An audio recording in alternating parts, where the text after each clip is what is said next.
Hi, the TED Talk I watched was Dance vs. PowerPoint is a modest proposal by John Bohannon, who is a journalist and biologist. The main visual was dance, of course, because he was comparing dance versus PowerPoint. Although we are unable to use that visual, I thought it was really cool, and it taught me that to have something more memorable than just a PowerPoint with words and pictures from Google. So something more physical that they can touch, or maybe even a song that they can remember as after I give the presentation to them, although singing I'm not very good at.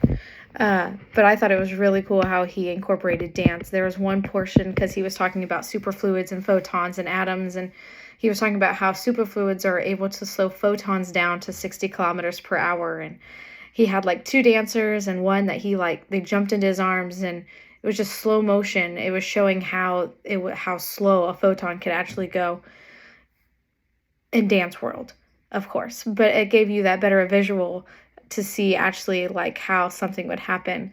There was also, he started a Dance Your PhD. It was a contest. There was another dancer on there, and she was doing physics, and she demonstrated concepts such as friction, gravity, Newton's first law. But although it was dancing, you still learned something because you could remember how that dancer was doing something like gravity is falling to the ground. So it just teaches you different things.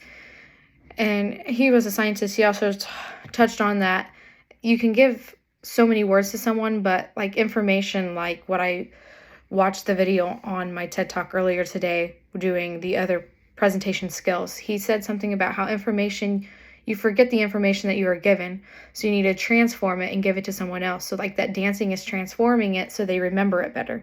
And it gives him a bigger picture to remember what he was actually learned.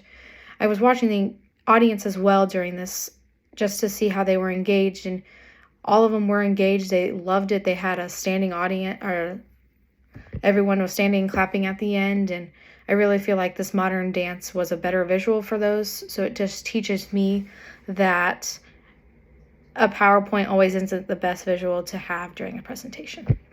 Thanks.